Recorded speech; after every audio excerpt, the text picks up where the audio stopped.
of the 20 Minute Tim's flagship podcast. Now I'm joined by Stephen. Good to be here. And Melly. Also good to be here. And you know what? How are you feeling? How are the moods? How's the temperature at the moment? You feeling stressed? You feeling good?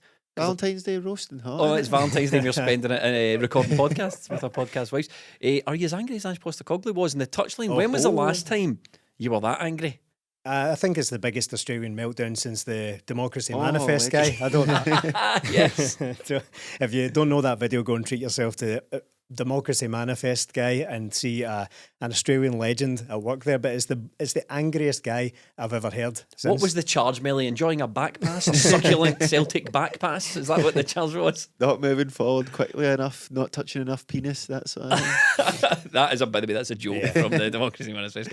I think the problem with that is, Stephen, that Celtic Fan TV, or Celtic TV rather, they're not going to give us a unique angle on it. You know, they like to give you the unique angle on all the goals. I don't think they're going to give us a unique angle on that.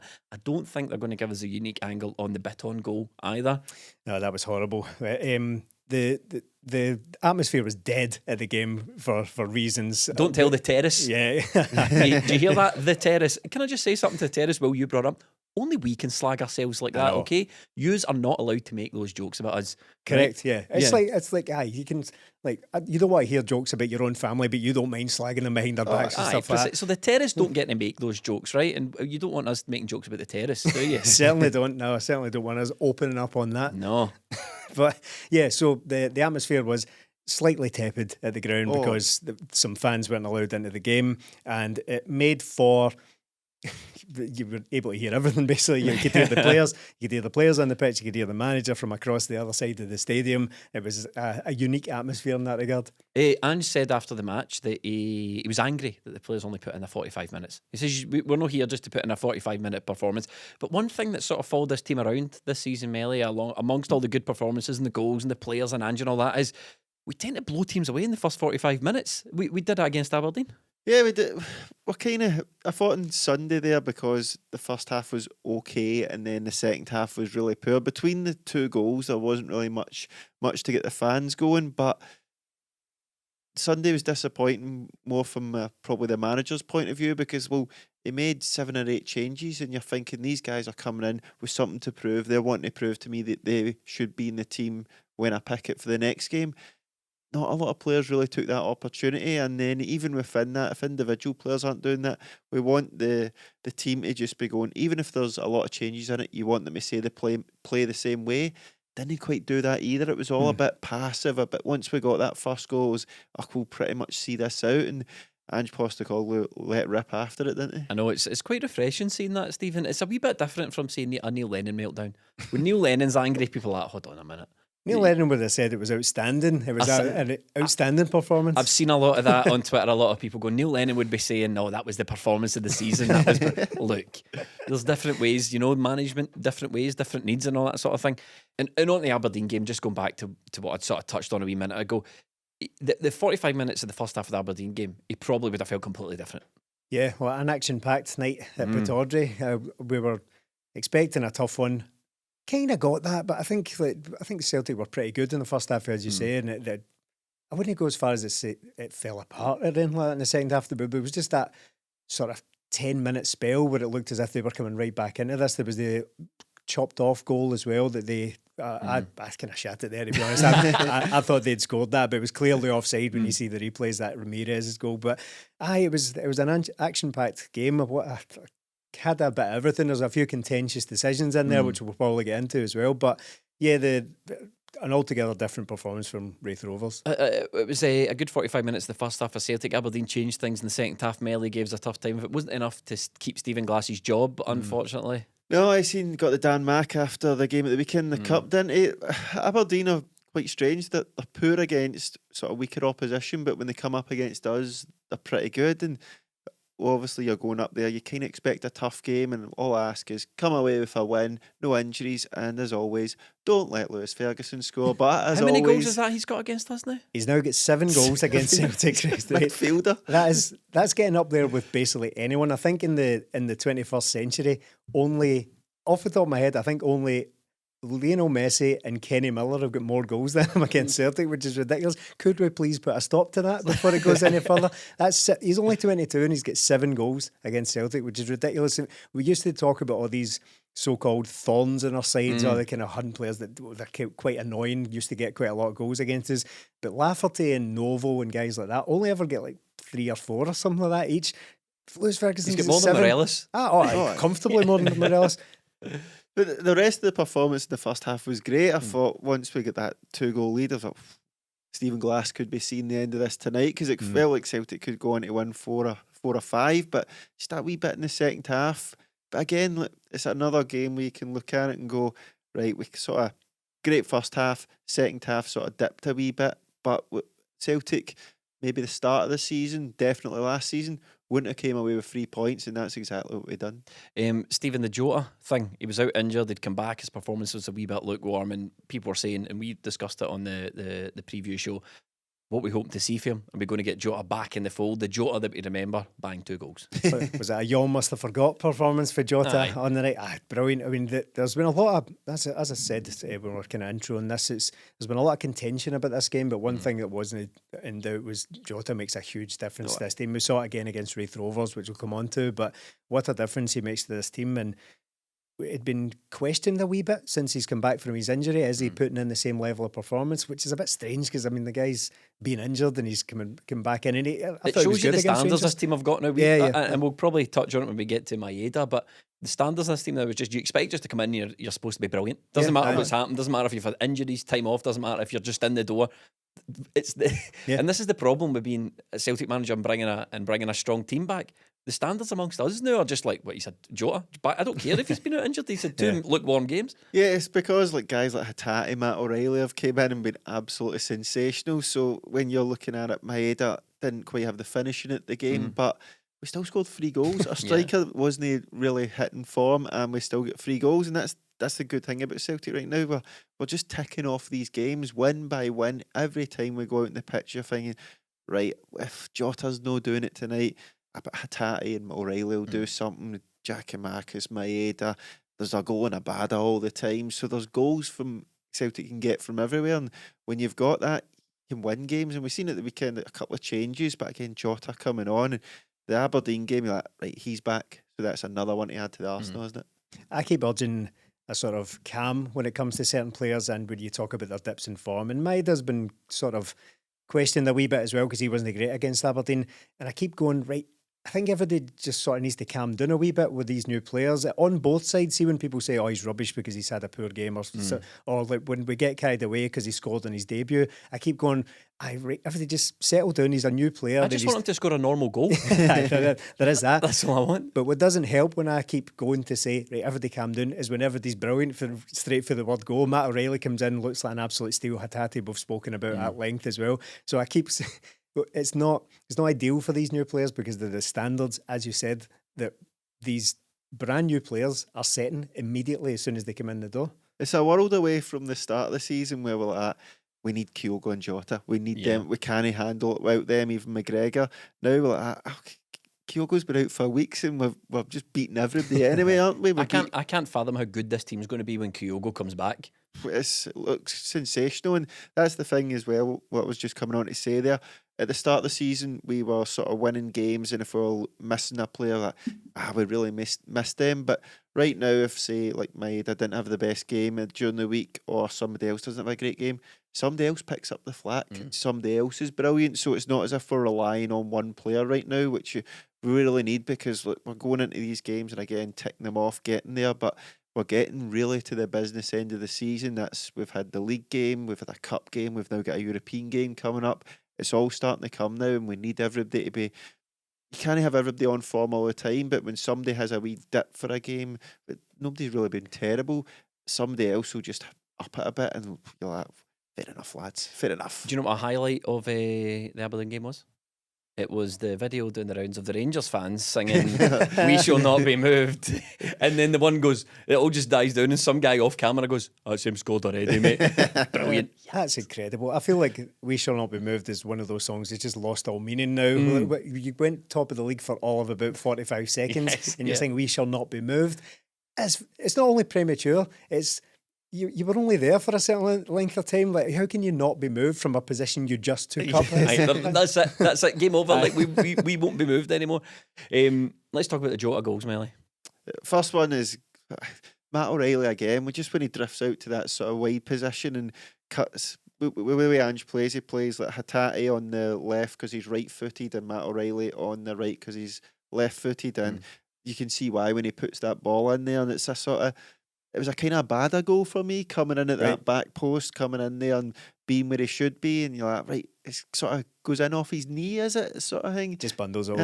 Like maybe that's like, obviously, I'll just get one hit off you to go in. That's what Jota want. But once he got that goal, you're like, he's flying after this. He's absolutely flying, and he terrorised Aberdeen. Like every time that was just in front of us. So every time we were going forward, like Aberdeen looked shell shocked, man. That goal, I think that. Obviously, the keeper made a mess of it, made a right Horlicks of it. Didn't a hard one? Can you just calm the swearing? We'll get sorry. We will get this pulled off YouTube. It's a very difficult ball to defend because it's that in swinging and deep and right to the back post. Where's it into, Stephen? Into the corridor of uncertainty, of course it is, yeah. But I think what made it even more difficult for the keeper was that the defender sort of rushes him right at the last second, and the keeper doesn't really know what to do, allowing Jota to just, both of them come towards the ball, neither of them really get it because they leave it to each other effectively in the split second that it takes, and Jota just sneaks in at the back post. This podcast is sponsored by Manscaped. Now listen, Cupid works hard in February, but our friends at Manscaped are working even harder to ensure that your Valentine's Day is one to remember.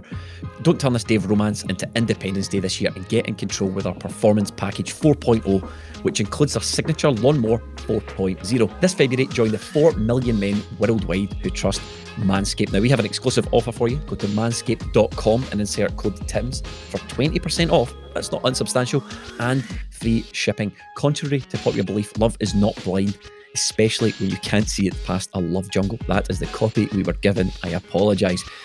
This package also includes the Weed Whacker, which is a nose and ear hair trimmer to whack the worst of your weeds. So it's not just below the waist grooming, it's above the waist grooming, an area that's often overlooked. Manscaped even threw in 2 other free gifts: their shed travel bag and a pair of their anti-chafing boxer briefs to keep your boys cool and collected.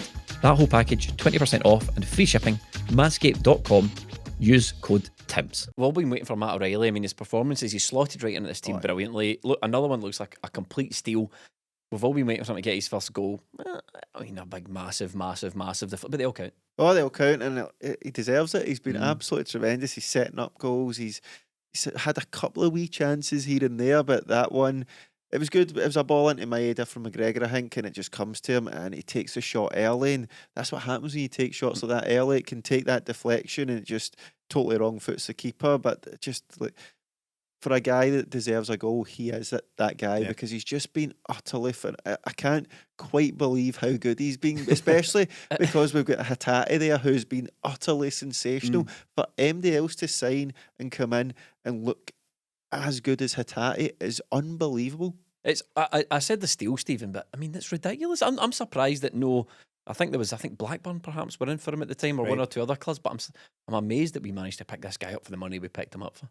Yeah, and it doesn't even seem to have been one of these cross-border things where we got him for an absolute pittance. We basically just went, paid the fee, and got the guy. It's unbelievable. I don't know how I've managed to pull this off. I said that, I think it was last week, I said it's not supposed to be as easy as this. We're not supposed to get these players. We're supposed to get guys who are either about 3 years off first team ready and we loan them out for about 4 years and then they just sort of disappear, or it's a 29-year-old loan from the English Premier League who's on like 80 grand a week. We are picking up a quarter or something like that, and it doesn't have any impact. That's how I demand my Celtic transfers go. And this is what I was taught. This is what I kind of touched on last week. He's one that Ange said him, he says he's been on Celtic's radar for a while, and we had another look at him at this window. So that tells me that it's the linchpin to all these good signings is definitely Ange, because he goes, well, I can get this guy for $1 million. I bring him in because I can work with him. Whereas Neil Lennon obviously looked at him and went, nah, as you said, I want to get on the phone to somebody that can get me, somebody who's not getting a game for Aston Villa or whatever, get them on loan, one of those type. Hit the doo-doo phone. Hit the big red doo-doo button. The O'Reilly thing as well, and I think it came out this morning that Ange was interviewed, I think it might have been this morning, but maybe later in Australia, that he was interviewed and he was talking about signing players, and he says, look, I've got a set way of playing and I know exactly what I want from every position and what the characteristics and qualities that players need. And he said, I can look at players and see, yes, I can work with them. And he says, I've got players already here that I can work with. So it's like, it was last week we spoke about it. If you've got all that, if you know exactly what you want in a player, makes everything easier. And Neil Lennon was a good manager for Celtic at a point, but he didn't have a certain style. We've got that now. We know exactly how we're going to play. We know exactly who we need. And we're starting to see why certain teams like Liverpool and Man City don't have the problems we have in the transfer market, because they know exactly what they're looking for. They go out and get it. They bring them in and they slot in seamlessly. This is what happened at Celtic, and it's brilliant. It's unsettling me as well. It's unnerving. Isn't it? It's all very well having a set idea of what you want your player to be, but it's another thing altogether actually finding that, because we've joked in the past about how everybody wants this in a midfielder. You want a guy who can chip in with 15 goals a season, who can open up a defence, who can make a couple of tackles. You're right. It's effectively Luka Modric Yes. you're after at the end of the day. So to go out and actually find a guy who fits the system so perfectly, and I know it's early days, he's only played a couple of games, but to hit the ground running like this for Matt O'Reilly for £1.5 million or something, that's absolutely ridiculous. Because see if Matt O'Reilly was playing in Scotland, see if he was playing for Dundee United, we'd probably pay more for than that. We'd end up we'd pay sort of Turnbull money for him. 4 odd million. Yeah.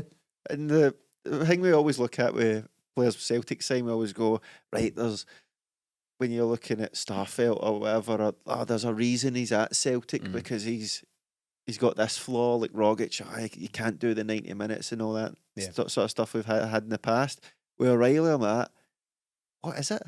What's the catch here? Because I've not seen anything. He's a gorgeous looking boy as well, isn't he? Sure he has it so all, annoying. Stephen. He's got it all.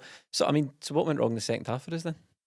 I think it was just a switch off, to be fair to Aberdeen. The first goal, the free kick that put low into the box is very well worked. Yes. There's Scott Brown and one or two others that are blocking Celtic players getting out to it. It is well worked. We just switched off for a bit. That was just a wee warning in there. The second one's a bit more concerning. It's a goal from a set piece again. But when Aberdeen came into the game, and it's all right now speaking about it because Celtic went on and get the victory, but it wasn't as if they had us pinned back. It wasn't as if, again, they didn't create chances. It was from two set pieces they got. There was the a goals. period of time though where they were kind of on top of us. Yeah, but I didn't ever feel like maybe it was a wee bit different at the game, and I just didn't feel it because Celtic are so good. And I just feel like we'll be all right. We'll be all right. But whereas before, even a couple of months ago, like, oh no, this is going to be a tough one. I've just got more confidence in this team now, and I think the team have got more confidence in themselves as well. That all right, if we get a wee setback, we can go again. You remember the game, A wee bit. Elvira did floor. How many have I had this week, if I'm counting? Yeah, he drinks. And who listen to the reaction podcast, we'll get it. I suppose this will cliche, Stephen. It's all right to wheel them out from time to time, but it's getting into the winning habit.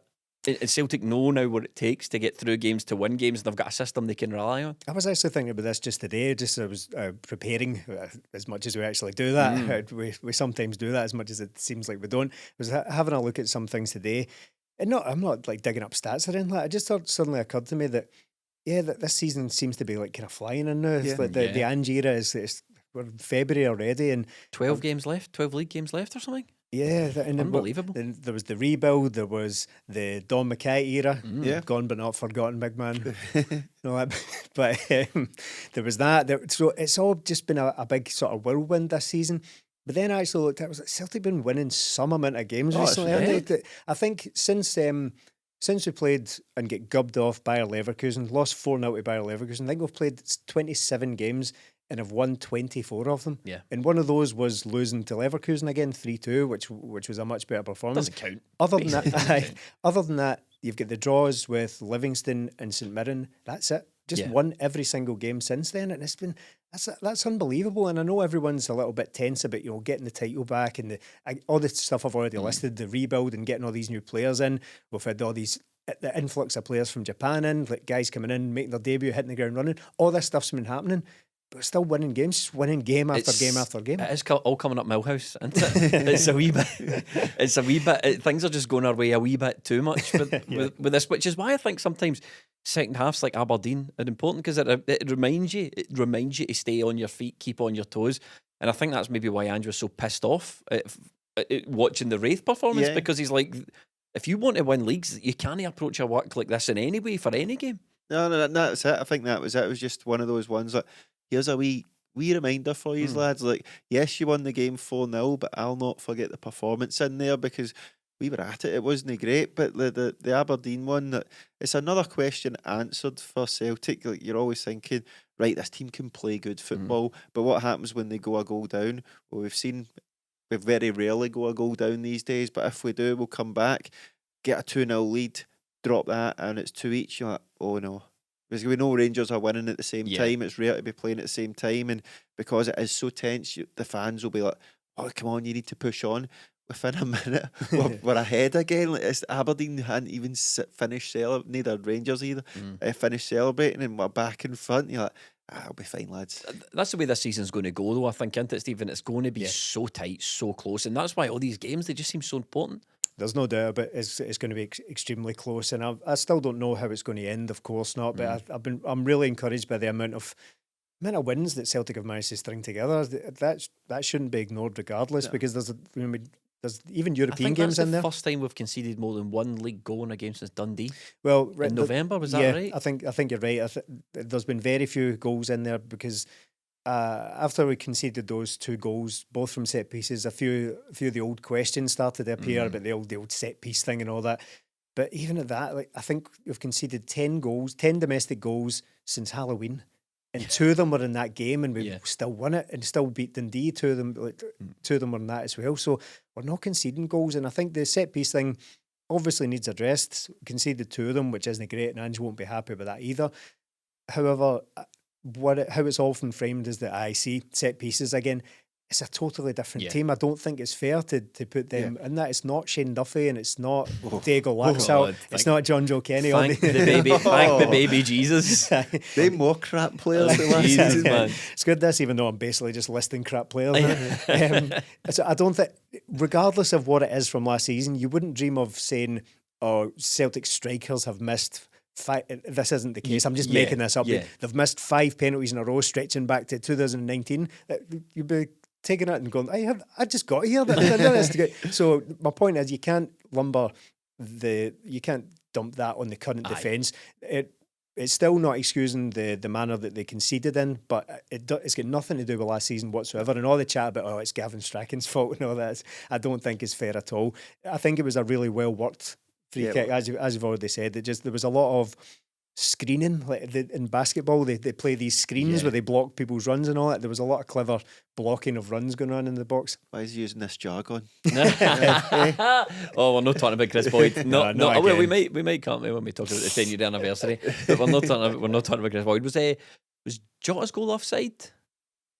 What, the first one or the second one? The winner. I'm talking about the winner. I don't think either of them were offside. No, the second one, no.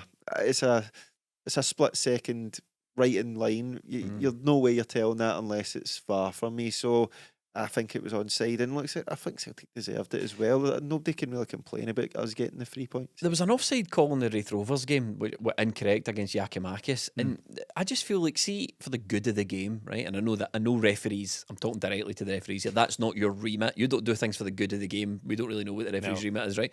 But would you not just give the benefit of the doubt to the attacker? Did you just do that?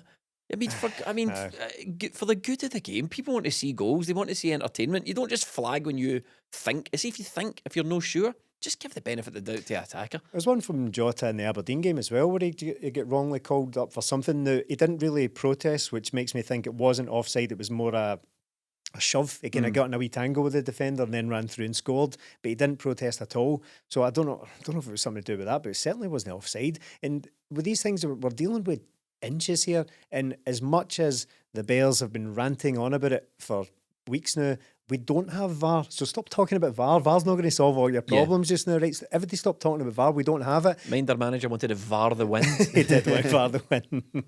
Is that film? Remember The Happening with Mark Wahlberg, where they're all running away for the wind? No. Wow, it's great. That's my Mark Wahlberg impression. No. We don't have VAR, so stop talking about it. So these calls are absolutely marginal. Now, there's been a lot made of whether Abada was interfering with play in that because Bates ran into the back of him and he was offside. I'm not even convinced that it's definitively offside in the first place, because all the replays of it show again, it's marginal calls and the linesman's supposed to see the ball when it's played and measure inches across the park with people's toes being offset. It's almost impossible. So until we've got VAR, we can't talk in these terms. We can't talk in these, someone's sleeves off. And that's why, I mean, if we could all just save ourselves the headache and save the Daily Record the columns and save the Rangers fans the moans, if we just give the benefit of the doubt to the attackers in these situations and went, well, do you know, it's a marginal call, so we'll let the attacker away with it. Not for me, Timmy. Not for me. Nah. That's very Presbyterian of you. No, it's a hard one. The Jota one, you can't give that offside if you're not 100% bang precisely on. What I'm saying. So you have to do these things, but at the same time, if Rangers want to moan about VAR and all that, like if VAR comes in and is used properly, they're buggered. Yeah, they're buggered. Yeah, they are. Well, it's because the same refs that are making the bad calls on VAR. Yeah, well, it's all these retrospective bans they get. They'll get them sent off at the time. These penalty shouts, they might not get all these. So be careful what you wish for, as somebody once we said. kept up the winning. That's the most important thing. We kept up the winning. We got the winning goal. We sent them home miserable. They were party time. Aberdeen looked up for it in that game, though. I mean, it's something they've obviously not shown for the majority of the games, but there was some players in there, Stephen, that wanted to win that game. There's been a bit of misconception after that game, after a picture emerged of Scott Brown or hugs and kisses with Tom Rogic and Greg Taylor. He knows them. He used to work with them. It's his old work pals. So, I mean, do you know what? See, looking at that picture, it seems to be mostly initiated by the Celtic players as well, because Scott Brown wouldn't be interested in doing that kind of thing publicly, which we saw during the game. He was absolutely dying to win that game. Don't expect any favours off Scott Brown whatsoever. Johnny Hayes, he was another one. Ross McCrory, is he an ex-Rangers? Aye, he was choking to win that game as well. I actually thought it was a decent performance for him. And now that they play for Aberdeen and are choking to win against Celtic, I've got no issue with telling them, get up them. That's what happens. It's over. That's what happens. As David Bowie said, changes were brought in. Magic dance. Yeah, were brought in for the Raith Rovers game. Is it MD Melly that came in for the Raith Rovers game that you really think is making a shout for a starting place? No, not really. I think the changes were... Stephen. I think the changes were good changes. I think they were necessary and it gave players a chance to show what they could do. And the only one I can really say was Liam Scales. But again, if I take away his goal, did he really do anything in the game that was outstanding or brilliant? Probably not. And look, Liam Scales is decent. What he's going to be is a second choice left back. He'll come in when Greg Taylor needs a rest. And look, there's some things about him I really like. The same with Greg Taylor. See if we could just amalgamate them. Just put them in the machine from the fly. Scaler and put the two of them. Impossible for now. Simply can't do it yet. See, on Liam Scales, he came into the club and I don't think many people are too enthusiastic about him. I had to look at this guy and he's, 24 or something like that? Desmond signing, mate. He's 24 from the League of Ireland and you're thinking, what can this guy can achieve? There was rumours that he played striker, centre-back, left-back. Like there was like a utility player, 24-year-old for the League of Ireland. I actually think Liam Scales has been fine. He's firmly second choice left back at Celtic, and I think he's been fine since he came in. And that goal was a peach. We talk about this type of subject all the time for the number of seasons. The 7th season we're in this. We talk about this type of thing all the time. The idea of backup and second choice this and all that. He's absolutely perfect for me as a guy who can come in and just play 12, 15 games a season, alleviate the pressure on Greg Taylor. Is he ever going to be better than that? Maybe not, but I don't think he needs to be. Honestly, I don't think it would ever be. Now, if anything ever happened to Greg Taylor where he was sold or he was injured for a long time, I think Celtic would go out and get another left back. I don't think it would be like just Taylor and then Scales would come in. I think he would be in much the same position as he is now, just a guy who plays a dozen games a season or so. But he's been absolutely fine. I quite like him, I have to say. I know he didn't show up all that well on things like scouting and stats and all that, but he looks a decent player going forward. He's got a couple of goals. He's created a couple of goals for Celtic. He looks pretty, hardy. He gets stuck in. This is like faint praise. We're saying he's decent. I know we're saying he's decent at his job, but I think it's fair enough because of the perception of him when he first came in. I mean, the minute he landed, people are like, "Oh, boy's never going to play for Celtic. He's absolutely useless. What's the point in this signing?" And he's doing well. Yeah, it's the same on the other side with the fullbacks. It's like when Juranovic goes out and Ralston comes in. It's not, we're going to really miss Juranovic today. Obviously, Ralston's not quite as good, but still comes in and gives you the exact performance you're looking from him. It's the same on the other side with Taylor and Scales. I feel if one drops out, you're not, oh no, we're really going to miss Greg Taylor. So that sort of depth is ideal. It's just centre half, I'd probably say the same. Stephen Welsh is fine when he comes in and he can do the job there, but it's a wee bit further forward where I'm a wee bit worried about some of the. Were you surprised to see Welsh start instead of Julian? Because Julian's been itching for a game. I thought maybe we'd get the two of them in there, but like, it's a difficult one to change your whole back line. And even though it is Raith Rovers, it's still a cup game. And again, if you change your whole back line, go out, why would you change it all? Cameron Carter-Vickers. The ideal scenario would have been if we'd have got the second goal a wee bit earlier and Julian could come on. But look, maybe Julian's not quite ready for a full 90 minutes yet, so we don't know the ins and outs of it. But Carter-Vickers and Welsh were fine, and then Julian coming on. To be honest, Julian coming on was probably the highlight of the game. That was the biggest cheer anyway. Jota beat someone at one point. We were absolutely going rapturous in the crowd. But see, Julian, I was, when we were going to the game, we recorded our At The Match podcast. Where can you find that podcast? If I say I was interested, say like I wanted to, say for instance, Stephen, I was one of the people watching this or listening to this, and I thought I like this podcast. Been listening for a wee while to the flagship. But I want more. I want more like match reactions. I want Celtic features. I want question and answers. I want video content. Where could I, Joe Public, get that? I'm glad you asked, Jamie. Thank you. Where you can go is patreon.com/20minute-tims. Hopefully that must cost a lot. That must be 500 quid a month for all that. 1,000, but no, it starts at £2.50 a month, which I don't know why I'm not doing it yet then. It's not even real money. It's not even real money. Don't know. Can't I figure it out? Anyway, carry on. Struggle to get a Happy Meal for that. I don't know what. So that was just, let me get that right, patreon.com/20minute-tims. That link again is patreon.com/20minute-tims, just in case you didn't pick me up the first or second time. It was patreon.com/20minute-tims, you said, wasn't it, Melly? Yeah, it was, mate. Okay, carry on. When we got to the game, we were recording our little pre-match bit, and I said that, I'm kind of worried about Julian because this is the game I expected him to play in. Turned out he did. Played a part, 20 odd minutes or so, and looked absolutely fine. But the other element of this is that, do you know what? I'm not saying this is definitely true. I'm just speculating, but there is the off chance that Ange might not be as bothered about this as we are. Like we've experienced Julian for a couple of years, and he's had big moments. He scored in a cup final against Rangers, scored against Lazio. He's had big goals, big performances. He's a popular guy. But Ange might not really be that bothered. He might just be like, look, he's just another part of the squad. Well, I've got Carl Starfelt there. I've got Carter-Vickers. I've got Welshie, who's been doing well as well. I'm not really all that bothered about getting Julian back. Well, he's kind of, Ange always talks about opportunities, doesn't he? Yeah. He's said that about Mikey Johnson, who will come on. He said that about a lot of. I can't manufacture an opportunity. You need to be ready, and then when you're called upon, you need to take your opportunity and grab it with both hands. And I think that's all Julian needs, because I think Julian's a good player. There's been some talk since he's been out the team. It's kind of went the reverse with Julian. You know how some people are out the team for long periods of time and their star starts to rise a wee bit. People go, oh, you need to be playing him. He's great. He's brilliant. It happened to Bowling Goalie, happened to Barkas. These guys are out the team and people are saying they need to get in the team. It sort of happened the opposite with Julian. People are going, oh, I think he might be a wee bit too slow for Ange, or I don't think he's as good as this or as good as that.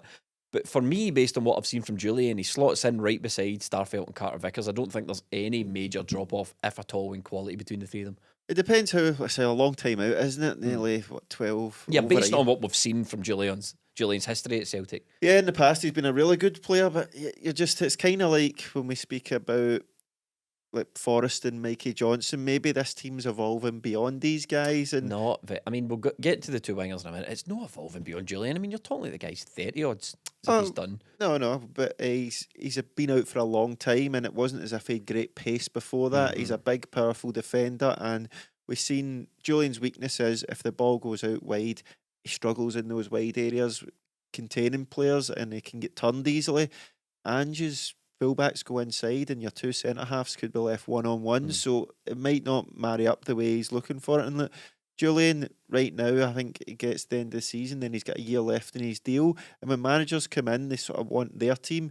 Julian's been out for so long, he's come back. Ange has no previous recollection of Julian, so he's just a guy coming in. He's seen him right now for what he is, and he's probably looking and going, Starfelt and Carter-Vickers has been unbelievable for me. And when Stephen Welsh has come in, apart from Sunday when he absolutely balled at him, he's been great for me. So it's going to take a lot to get ahead of them. And it's probably not Julian's fault that he's in there. He's just been injured. So there's nothing he can do. Three guys ahead of him have been brilliant. He's losing. He could be losing Carter Vickers. Someone know. Stephen Julian might be the guy. It's highly possible Carter Vickers could go because as much as we would want him to stay, we don't know what options he's going to have. He's getting to that age now where he probably thinks he could maybe step up a level. I don't know. He's an inexperienced guy, but he's in that kind of Boyata boat that we've spoken about before, where he's older than his on-field experience. So you're trying to name as many crap players as you can. It's giving us PTSD. I've got a bet on.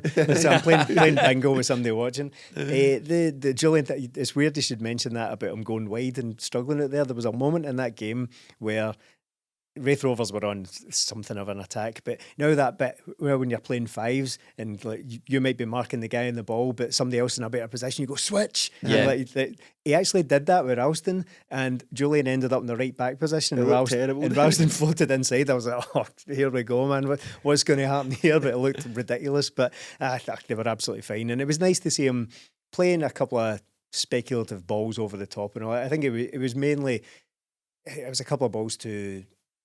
I don't. He might not have been on at that point actually, but a couple of balls over the top, maybe even just to show off to the fans, like kind of look what I've still got, basically. We need to talk about him. We need to talk about the pair of them. I'm a wee bit worried about Mikey Johnson.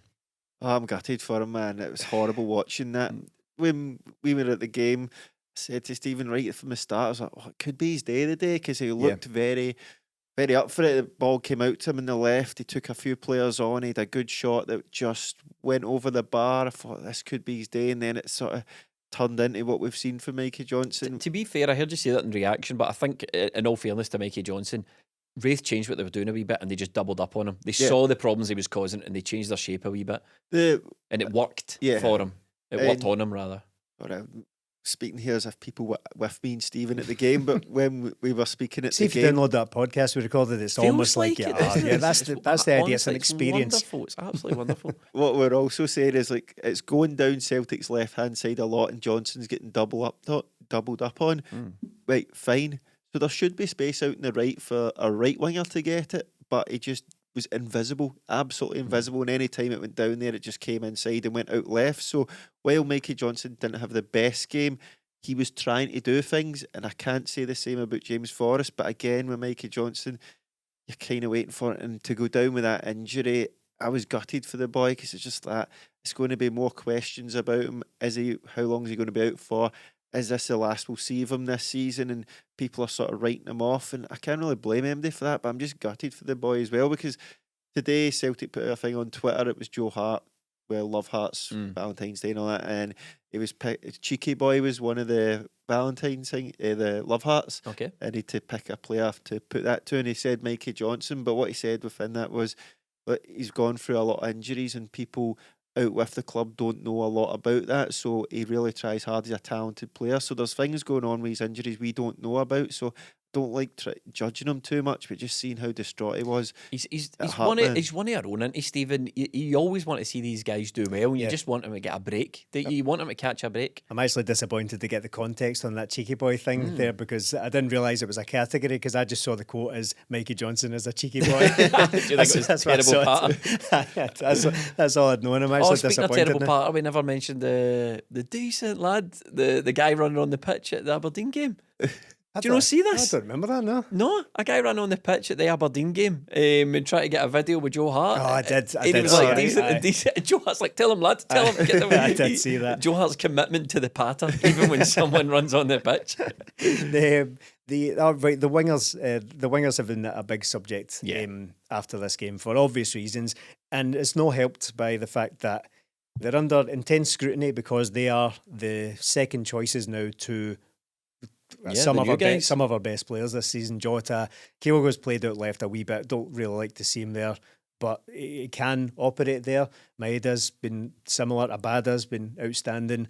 So this is the context that these guys are now playing in, and it's not happening for them. Different reasons. You've already made the distinction that Mikey Johnson was just closed out. They were just closed out of the game. It started well and things started going wrong for him. He had that shot, but what I would say about that shot is we see that from him all the time. That's what Mikey Johnson does. He cuts inside and levels it over the bar. When one thing he did though, he opened up the defence with a really nice through ball to, I think Scales had gone in the kind of underlap. He played it into the box.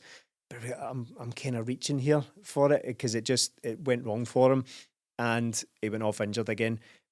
And I think that he's now in danger of the team just evolving past him. Is the way you've put it there, Melly. But I think it's just moving on without him. I think these guys are just going to get left behind. Now, people say there's still a player in there, I would just keep him, but kind of running out of reasons to do that. You can't just stockpile players all the time, because people say that about everybody. Like, people say that about Ewan Henderson. There's still a player in there, keep him. Where would he currently be if he was around this squad? Even Liam Henderson is obviously a player in there. Let's hang on to him. Where would he currently be? So I don't think we can look at that on it. We need to look at what Mikey Johnson is actually providing, what he has the potential to provide. And with his injury record, it's looking like not an awful lot. And I'm gutted for him as well, because you've already said, Jamie, that this is a Celtic youth product. These are the guys we love getting behind.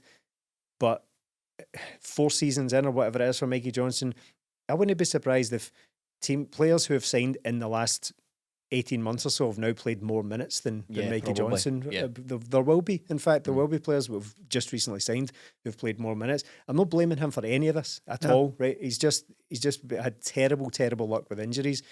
But at the same time, decisions need to be made on these basis all the time on footballers. I mean, they are, you're right. I'm obviously, with this talk about Mikey Johnson and Joe Hart's comments and the injuries he's had and all that, I'm reminded of Neil Lennon telling him to fuck off. Remember that when he pulled up injured in a game last season? Cut out everything I've just said and we'll just insert that in. Neil Lennon like, fuck off.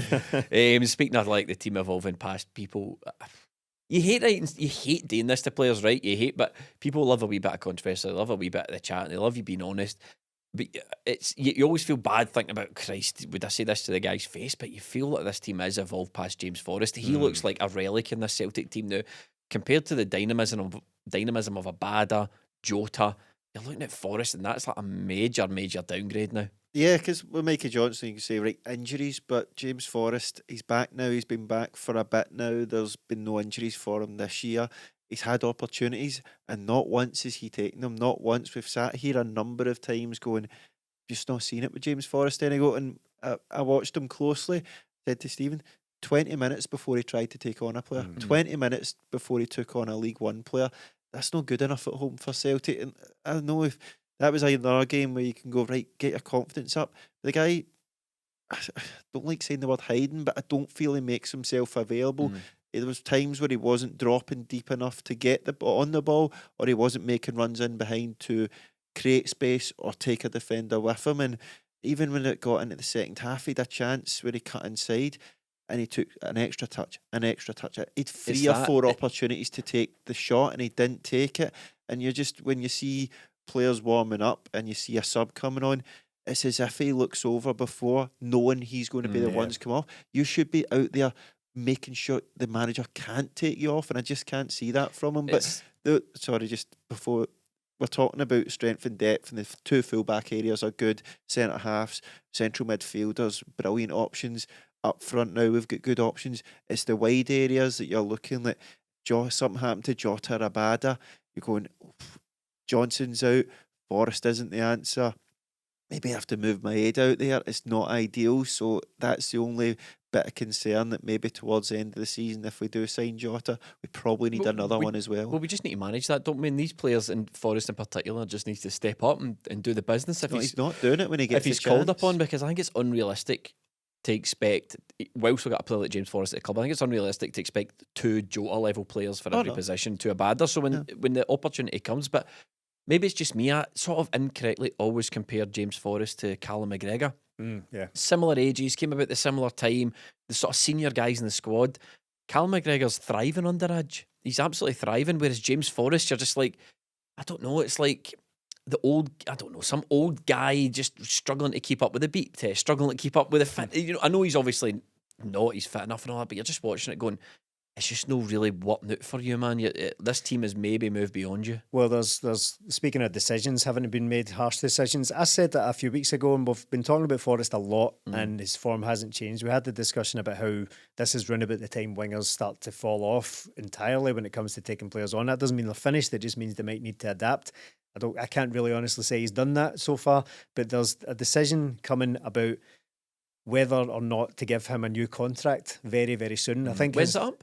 On the end of next season. So Would you give it?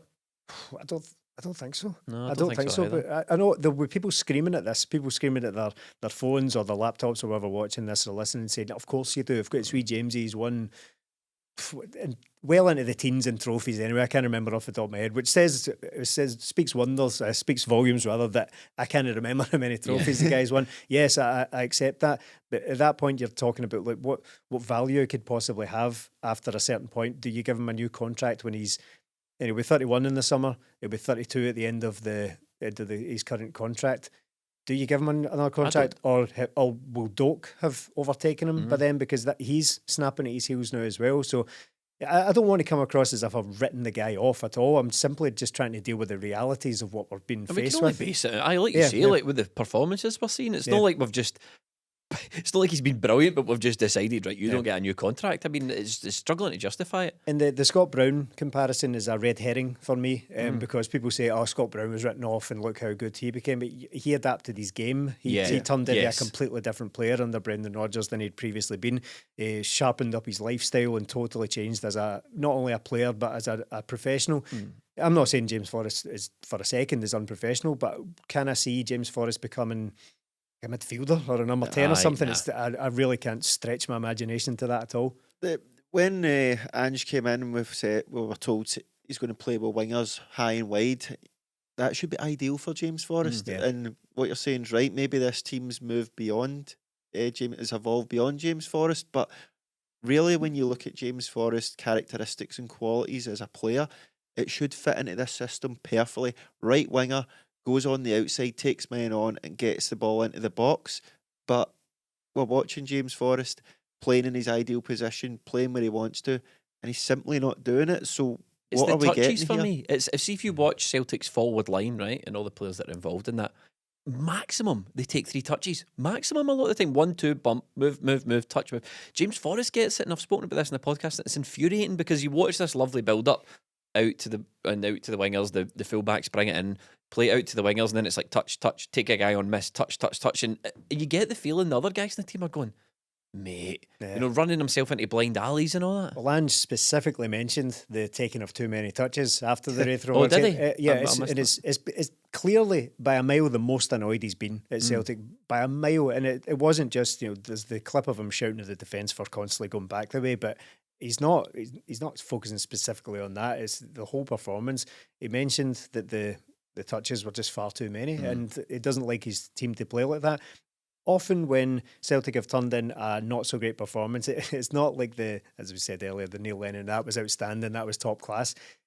But Ange will usually just say, look, we're miles off where I want us to be. Yeah. We're getting better. We're improving our football. He says these things all the time. He's never just outright visibly angry about it, which he was there. And I can only imagine that the taking too many touches thing is directly aimed at James Forrest. Yeah, and it's the same with the defence and Beaton as well, when he was shouting, Beaton, well, she get it forward, why are you going backwards? That's not how he wants to play. And when we're looking at that, I'm glad he was angry about it, and I'm glad he came out and said what he said after it, because you're coming away from going, we won 4-0, you can't really be that unhappy, but it shows how far the team's come from the start of the season, that a 4-0 win in the Cup, and you're like that, there was I just laughed at us sitting moaning here for about half an hour about a 4-0 victory. It was boring though, man. And that's the thing, we were sitting at the game and we weren't entertained, and you can't really say that much about Celtic this season, that you're always entertained, they're always in the front foot, but excuse me, we weren't moving the ball quickly enough. And again, when Beaton comes in for Cal McGregor, we see that Vents aren't moving it quickly enough. When the forward players are getting it, they're not doing enough. And Ange's like, that's not enough for me. I can't just be getting through games, because if you allow the standards to drop, you'll get a bad result soon. And that's probably the easiest game we'll get in the Cup. The next opposition are going to be quite a tricky one. But just another team in our ways, we march on towards Ange's treble. As far as I'm, there it goes. There's a T word. As far as I'm concerned, might even be a quadruple, depending on how well we do against Bodo Glimt. An historic, unprecedented quadruple is on. You heard it here first. We just need to bash Bodo Glimt, Melly. Bodo Glimt. It's going to be a strange game, this one, I feel, because they've got a certain way of playing. They've got the manager in place who plays this way and brings in players to play that way. But like Celtic, the turnaround they've had, because they're just in their pre-season, it's not went well for them. But at the same time, you're like, if pre-season's not going well, but look how we turned out after pre-season didn't go well for us. So I still think it'll be a difficult game for Celtic, despite all the changes for them, because they're going to presses and we don't get that much. I think it could suit Celtic as well to play out, because if we break their press, we should be able to get in on them. But when we see teams sit in, usually we've got a lot of the ball, but guys like Starfelt and Carter Vickers will probably be pressed a lot more, so there could be wee chances for them. So it's going to be quite a strange one, because we're going to be looking at the scouting of them, but scouts got a tough job looking at this team for me. Well, we've got a full scouting podcast coming up on patreon.com. We hire professional scouts to look at Celtic's major opponents, and then we'll release the podcast prior to the game. Stephen, though, I can see what Melly's saying about the way they're going to approach the game, but it kind of doesn't matter, because Ange always approaches these games in the same way. It doesn't matter if it's Leverkusen, Betis, Rangers. Our approach is always the same, trying to impress our style on them.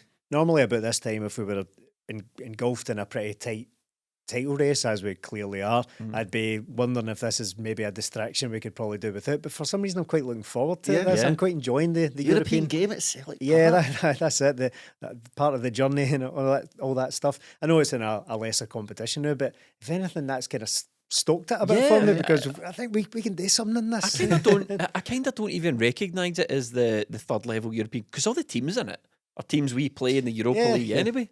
Yeah, I mean, the Bodo Glimt will be a tough one to nail down for all the reasons that they've Melly's sold just a lot said. of players. Exactly. I think they sold some guy. I think Hibs picked up one of their players. Oh, as really? Well. They've lost major players. The players Celtic have been linked with in the past. I think it's a fullback and Berg that we've been linked with. Yeah, that was it. Sorry.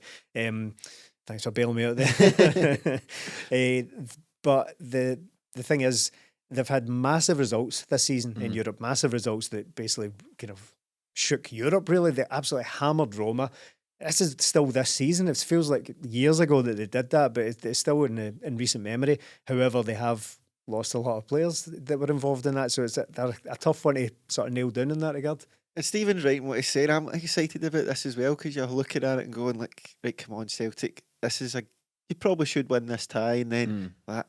Oh man, it has been so long since we played any further than the first sort of knockout stages. We'll only get to the last whatever it is, because there's an extra round of this, but extra games going into March in Europe, that's unheard of. Do you know what we could be doing? We're getting shot at that as well. See that we haven't won a knockout competition in Europe since 2004. We could be doing like it matters. It matters. Again, that's another one. A perfect example of what I was talking about earlier. Some of these players were still at school when we were losing these knockout ties, so it's unfair. Is Ben Doak even alive? No, he wasn't. No. So as much as it's total bullshit and doesn't matter, still want rid of it anyway, so people can't say good for Ange to just tick these things off. Exactly. Just tick all these things off, and then Dundee in the league. I mean, Lee Griffiths is not Lee Griffiths is Dundee. Falkirk. Yep, he's at Falkirk now. So we've got Dundee in the league, but it doesn't matter. You can't say it's only Dundee. It's a must win. All these games are must win. As you said, Steve, we went on this massive winning run. But I mean, we're still not shaking Rangers off. No, you know. No. And you look at Dundee must win. You're like, at some point we're going to drop points, but at the same time we're ticking off these games. But you're just looking at the fixtures, going right, okay. And then if we go through in Europe, but Easter Road, Livy, and Ibrox are our next 3 away games in the league. So there is still tough games coming up. So it's just on to the next one. Speaking of things I want shot of, Livingston, can we beat them at some point as well? Please, just get rid of that. Beat Rangers at Ibrox, please. There's another one. And then obviously, as you mentioned, Hibs, but they're not having the best time of it. Look, it is Valentine's Day. And we've got a romantic night planned once these cameras go off. Just going to chill out, get to know each other's bodies and all this. But it is also 10 years today that Rangers went into administration. Wow. And it depends on who you talk to. If you speak to a Celtic fan, they'll tell you, Rangers went into administration, then they went into liquidation, and the club died, and they had to start all over again and all that sort of carry on. You speak to a Rangers fan, They go, well, the club went into administration, then liquidation, then nothing else happened. It's all the same thing. Start the journey, mate. That was Making friends in the lower leagues. that was honestly, see when they were going under and Craig White and all that, and the hits just kept coming. What a time that was to be a Tim. There's an absolutely amazing documentary about it somewhere to be made, like a proper independent one, no one made by Rangers or the BBC or anything. Yeah. Like somebody, Louis Theroux, make a thing about Rangers, because I've forgotten half of it. I've forgotten half of the nonsense that went on, but Craig White and Charles Green and all that were standouts. But it was party time every Yeah. Celtic game you were at. It was Every day there was something new coming out, and again, it's all the guy with the Stuart McCall haircut upsetting and all that. Yeah. The big house must stay. All the classics. Big house must stay open. Where did that guy get that line? All the classics coming Bloody back. hell, But man. I just hope Upsetting, that was yeah. the Stuart McCall guy. I just Oh, hope that guy that was at the Inverness game that day at the Hunter going bust, and he's shouting again. I hope he's having a cracking night tonight, man. That guy's loving it. Still remember exactly where I was when I received the text from Jamie over there. As weirdly enough, it's yards from where we sit right now. I could throw maybe 2 stones and hit exactly where I was when I saw that text. I was walking across the road at the time, nearly got myself into bother. I was in that much shock. Absolutely brilliant, man, and they're still living through it. It still haunts them. They still can't deal with it, and they obviously can't deal with the truth. So, and on that bombshell from HMRC, we shall wrap up this episode of 20 Minute Tims. Thank you so much for joining us. Thanks to everyone who watches and listens on whatever platform. If you're watching on YouTube, please hit subscribe and the wee bell so you know when this drops. And if you're listening on iTunes or Apple Podcasts or Spotify, whatever, just hit subscribe. Thank you so much, and always patreon.com/20 Minute Tims.